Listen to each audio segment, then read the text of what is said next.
Channel of Vadodara.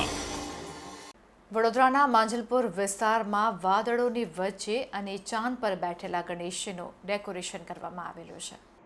વડોદરાના માંજલપુર વિસ્તારમાં સૂર્યદર્શન ટાઉનશીપમાં રહેતા ધર્મેશભાઈ સોલંકીએ પોતાના ઘરે વાદળોની વચ્ચે ચાંદ ઉપર બેઠેલા ગણેશનું ડેકોરેશન કર્યું છે. છેલ્લા 8 વર્ષથી તેઓ ગણપતિની સ્થાપના કરે છે અને ડેકોરેશન પણ પોતે જાતે જ કરે છે. ત્યારે આડોશ પડોશમાં રહેતા લોકો દર્શન માટે આવતા હોય શ્રીજીના દર્શન કરી ધન્યતા અનુભવી રહ્યા છે.